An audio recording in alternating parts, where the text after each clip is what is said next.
BlackTop Radio.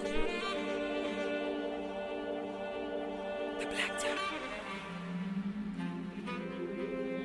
Radio. Mic check, mic check, mic check. You're now tuned in with Mike J. You know the host that do the most. How it feel when you got a rapper from the West Coast on the intro. So smooth. Now we can play the instrumental. BlackTop, BlackTop, BlackTop Radio. Where you can come and get your fix. We be talking about your baby mamas or some politics. Fresh station out where you can tune and hear the hottest.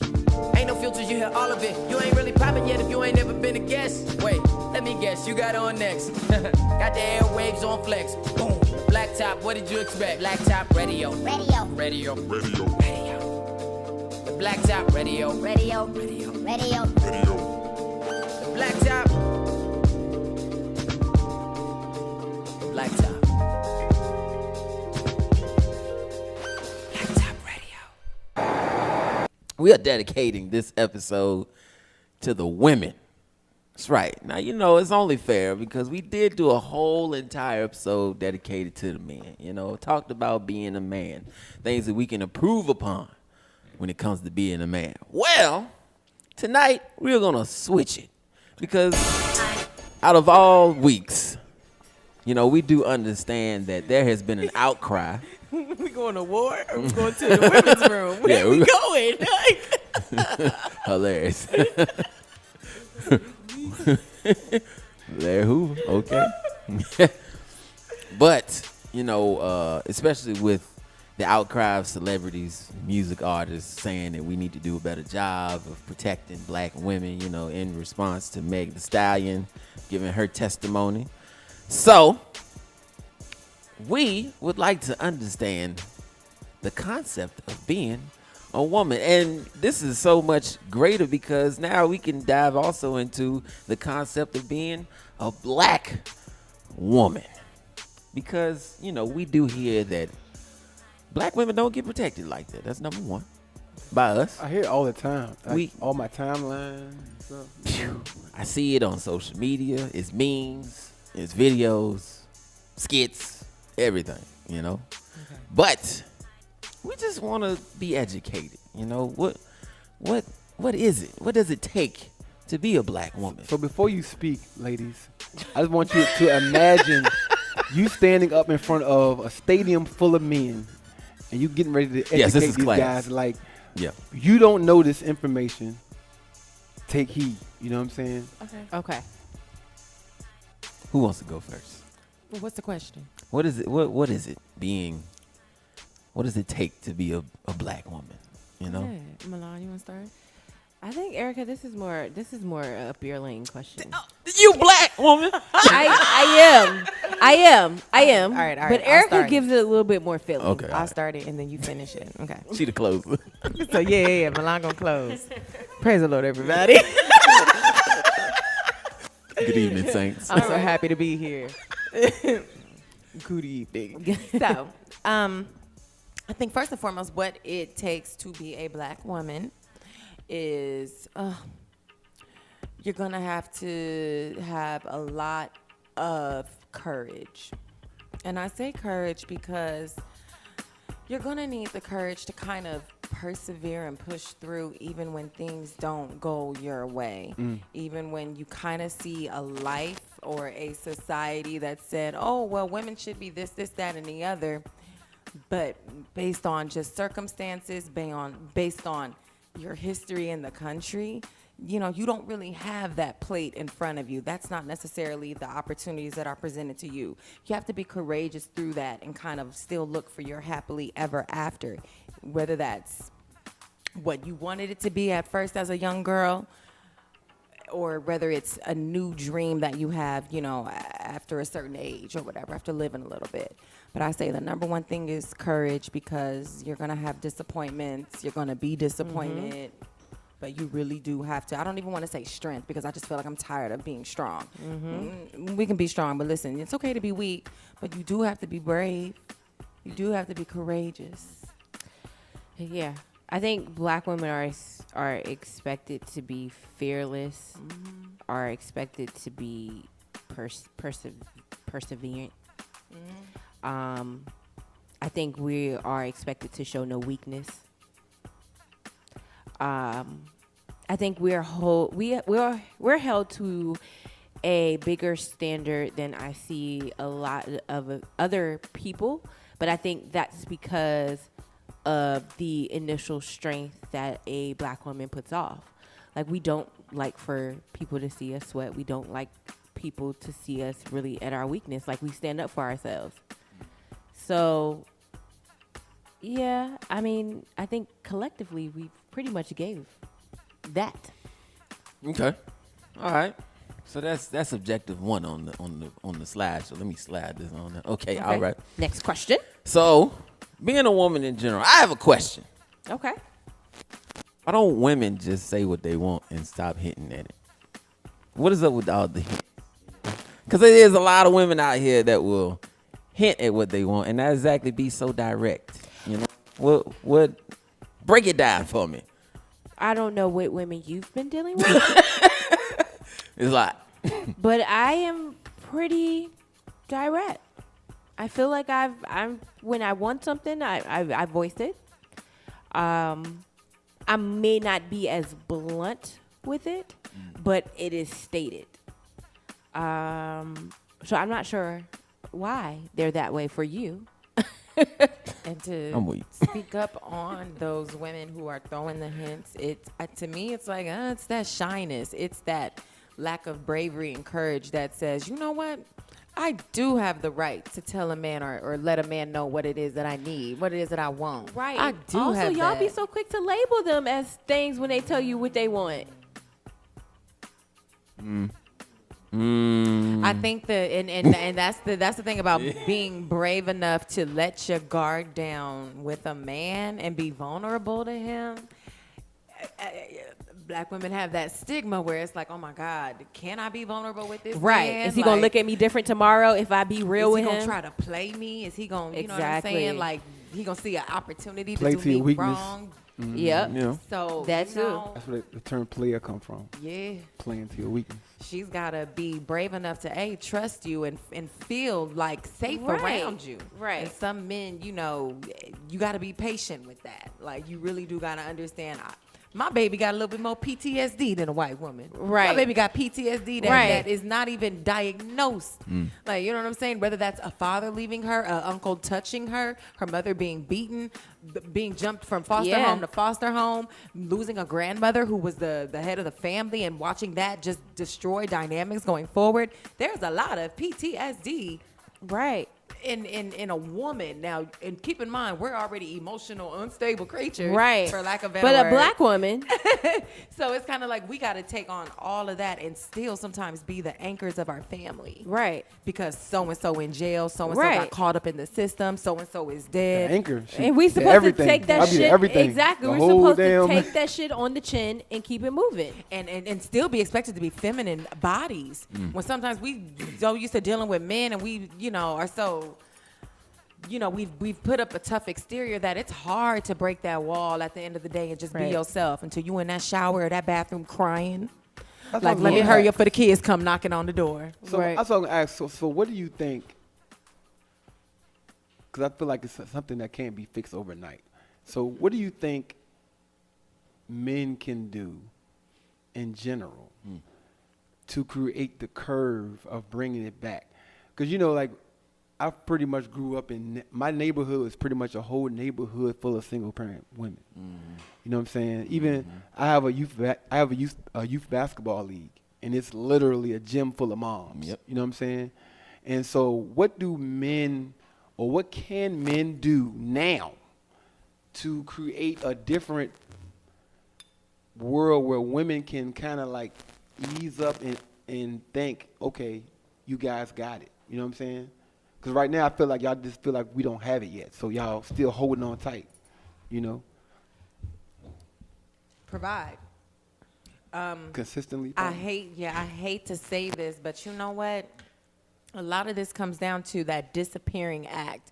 And I can speak on it from my point of view because, look, I didn't even feel like going through the courts You know what I'm saying? To have to force this man to just provide for their child, but you get a lot of resentment through that. You get a lot of resentment from women who stayed down with men who they felt sorry for. Correct. And in turn, they expected, let's just throw a scenario out there. The girl who stays down with the high school or football, basketball star. Correct. And he goes on to have this wild life in college where he cheats on her, he does her wrong, and she's got to abandon these teenage dreams of love and like this love everlasting. And I've sacrificed who I am and what I could have became because I was so focused on building my heart, my love and life around you. First of all, women got to stop doing that. But the other thing is like, really just provide and be there. Like, and by that, I mean, like, I would probably have a healthier relationship with my son's father if he was, like, financially able to put up. Sometimes I'm like, damn, I did a lot of this on my own. I'm proud of that, but I'm not proud of it because I was like, why? Where was this? Yeah, I didn't have to do it alone. Right. I would have been so much further ahead if he had just provided. Even though we didn't work out emotionally, there's still a life that you created with me that we have to raise. Yeah. So a lot of that abandonment. You can put that, check one is consistent provision. Being able to provide and I Presence. guess, because you have to be there. Right. To be able to provide, you know what I'm saying? Presence and consistency. Okay. So what goes through your mind when you hear brothers go towards a woman that is another color, and they say the reason why, which is what I see a lot, the reason why they will not date a black woman is because of her attitude? What do you say to that? What goes through your mind? I think that just means you want a weak ass bitch. I mean, okay. But it's. I mean, I don't like at class. first. It used to bother me, but then it was like, no. It's girl. It is not like, don't let them put that on you, because like I said, we done seen. And I think this is what I laugh at the most is I've seen these same type of dudes who justify, I like that spicy Latina. When she get an attitude and she cussing you out in Spanish or whatever, like it's cute. But if a person of your same color does it, it's threatening. I feel like a lot of people got mama issues. Yeah. A lot of people got daddy. A lot of people go back to their mama. Yeah. Well, you know what? If your daddy might have been there, if your mama had somebody to actually help, she wouldn't have to been so hard on you. I don't know. Right. And I realize too, when a lot of men go that route, they don't want women who's going to hold them accountable. They want yes women. They don't want real women. Okay. All right. That's interesting right there. It's the accountability factor. So let's talk about women who have a high presence of themselves, take care of themselves real good, great paying jobs, got a lot of great things going for them. And from what I see and hear is that a woman that has that going for her looks for the very simple things in a man. Whereas men think that you guys need us to keep up with what you already have going. So to help these men that may be listening here tonight, is that the case for most women? Or is it true that you really don't need a man to be matching your cars, your houses, your whips, your chains, your monies, your bank account? You just want the simple things as far as love is concerned. Is that true? Me personally, when Look. Uh-oh. She said that shit sound good. Me personally, when I'm looking at a significant other, I look at what pieces to my puzzle that they can add to make it complete. So I'm not necessarily looking at you to bring something to the table to match me. I mean, because we can get together and build that together. You don't have to already come with that.